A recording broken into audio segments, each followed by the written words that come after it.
हाजी साहब slow slow slow can साहब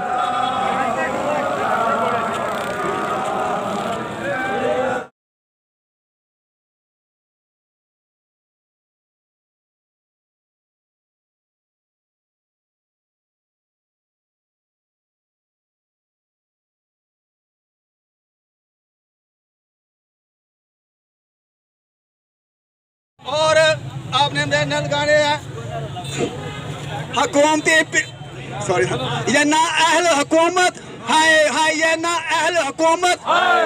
लब्बा लब्बा किथे गई हाय हुकूमत लुटी गई लब्बा लब्बा किथे गई हाय हुकूमत लुटी गई लब्बा लब्बा किथे गई हाय हुकूमत लुटी गई जुल्म दी हुक्मरानी हाय हाय जुल्म दी हुक्मरानी ए ब्यूरोक्रेसी ए बुरेक्रेसी ए ब्यूरोक्रेसी ए बुरेक्रेसी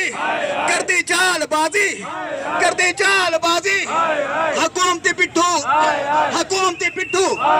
हुकूमती पिट्ठू ए वजीर सारे ए मशीर सारे ए तेरे लुटेरे ए मेरे लुटेरे ए चोर लुटेरे माना दे कातिल हुक्मरान साडे लब्बो लब्बो किथे गई हाय हुकूमत लुटी गई लब्बो लब्बो किथे गई हुकूमत लुटी गई मर गए भुखे ਅਸੀਂ ਮਰ ਗਏ ਭੁੱਖੇ ਤੁਹਾਨੂੰ ਰੱਬ ਹੀ ਪੁੱਛੇ ਉਹ ਤੁਹਾਨੂੰ ਰੱਬ ਹੀ ਪੁੱਛੇ ਤੁਹਾਡੇ ਬਾਲ ਆਇਆ ਨੇ ਉੱਚੇ ਸਕੂਲਾਂ 'ਚ ਪੜ੍ਹਦੇ ਉਹ ਗੱਡੀਆਂ ਝੂਟਣ ਸਾਡੇ ਬਾਲ ਆਇਆ ਨੇ ਇਹ ਭੁੱਖੇ ਪਾਣੇ ਉਹ ਫੀਸਾਂ ਹੱਥੋਂ ਸਕੂਲਾਂ 'ਚੋਂ ਨਿਕਲੇ ਉਹ ਰੱਬ ਤੁਹਾਨੂੰ ਪੁੱਛੇ ਇਹ ਰਾਜ ਜ਼ੁਲਮ ਦਾ ਵੇਖੋ ਕੰਮ ਬਲਮ ਦਾ ए ना इंसाफी बेइंसाफी ना अहल इंतजामिया और लब्बो लब्बो किथे गई हुकूमत लुटी गई और लब्बो लब्बो किथे गई हुकूमत सानू ना पुछदी हाय हाय हुकूमत सानू ना पुछदी असी मर गए भुखे और तानू रब ही पुछे और ताडे बच्चे खान बर्गर पिज़्ज़ा और साडे बच्चे और रोटी नू तरसे ਅਸੀਂ ਮਰ ਗਏ ਭੁੱਖੇ ਔਰ ਰੱਬ ਤੁਹਾਨੂੰ ਪੁੱਛੇ ਓਏ ਰੋਂਦੇ ਭੁੱਖੇ ਇਹ ਬਿਮਾਰ ਬਾਬੇ ਉਹ ਤੁਹਾਡੇ ਪਿਓਾਂ ਵਰਗੇ ਇਹ ਬਿਮਾਰ ਬੁੱਢੇ ਇਹਨਾਂ ਨੂੰ ਪੈਨਸ਼ਨ ਨਾ ਮਿਲੇ ਇਹ ਇਲਾਜ ਹੱਥੋਂ ਇਹ ਭੁੱਖੇ ਮਰਦੇ ਇਹ ਪੈਸਿਆਂ ਹੱਥੋਂ ਉਹ ਦਵਾਈ ਨਾ ਖਾਂਦੇ ਤੁਹਾਨੂੰ ਰੱਬ ਹੀ ਪੁੱਛੇ ਉਹ ਸਾਡੀਆਂ ਮਾਸੀਆਂ ਤਾਈਆਂ ਉਹ ਤੁਹਾਨੂੰ ਦੇਣ ਦੁਹਾਈਆਂ ਉਹ ਸਾਡੀਆਂ ਮਾਸੀਆਂ ਤਾਈਆਂ ਉਹ ਤੁਹਾਨੂੰ ਦੇਣ ਦੁਹਾਈਆਂ ਇਹ ਬੁੜੀਆਂ ਮਾਈਆਂ ਇਹ ਕਰਨ ਦੁਆਵਾਂ ਤੁਸੀਂ ਕਿਉਂ ਨਹੀਂ ਮਰਦੇ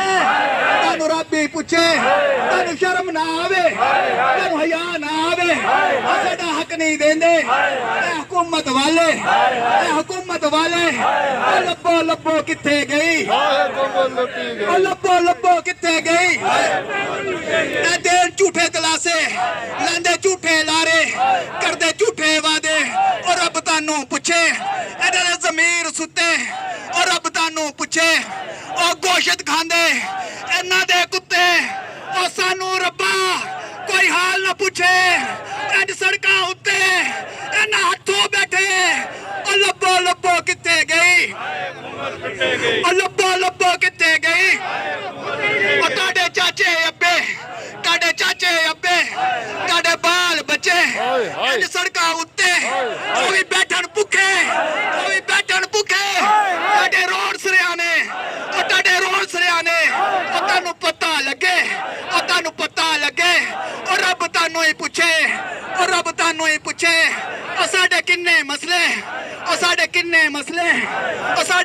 ਮਸਲੇ ਉਹ ਸਾਰੀ ਦੁਨੀਆ ਨੂੰ ਦਿਸੇ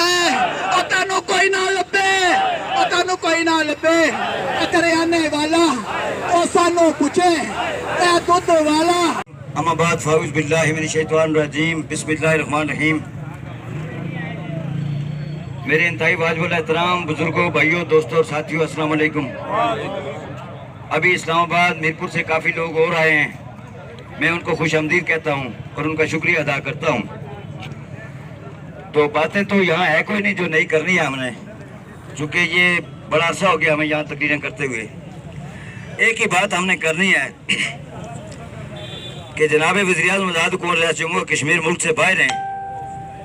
तो मेरे ख्याल के अंदर मुल्क इधर ही है, रियासत इधर ही है, वो खुद बाहर हैं। मशीनरी सारी इधर है ना? उनकी सारी मशीनरी जो याशियाँ तो पूरी पूरी हो रही है, कोई कमी नहीं होती है उनके बाहर जाने से, वो मौजूद है सारी मशीनरी। सिर्फ एक दो गुजारिशात इनके गोशगार करना चाहूँगा। जो ज़िम्मेदारान इस अंदर बैठे हुए हैं इस पार, कि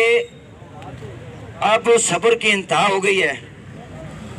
और सब्र का पैमाना भी लोगों का लबरेज हो चुका है। आपने लोगों को ला के वहाँ खड़ा कर दिया जहाँ कोई रियासत तो नहीं कर सकती, चूंकि रियासत माँ का दर्जा रखती है। कोई माँ ऐसी बेहुदा नहीं होती, कोई माँ ऐसी बेशर्म नहीं होती, कोई माँ ऐसी मैं समझता हूँ कि नहीं होती कि जो अपनी औलाद को इस अजियत के साथ तरसा तरसा के मौत के मुंह तक ले जाए। और मैं समझता हूँ कि जब रियासत अपने शहरियों के साथ ऐसा सलूक करेगी तो इसका अंजाम ना कभी अच्छा हुआ है ना कभी अच्छा होगा, और यह भी मुझे लगता है अच्छा नहीं होगा। और मैं गुजारिश ही करना चाहता हूं कि ये वो शहरी नहीं है जो रियासत के रहम करम पर थे। ये वो लोग हैं जो एक कानून कायदे के तहत एक हुकूमती अदारे में इनको टेस्ट इंटरव्यू के बाद अखबारात में इश्तिहार दे के असामियों के खिलाफ तैनात किया गया था। ये वो शहरी नहीं है कि जो आम शहरी होते हैं, ये वो शहरी हैं कि जिनकी तमाम तर जिम्मेदारी हुकूमत ने अपने जिम्मे ली थी। और 31 मार्च 2000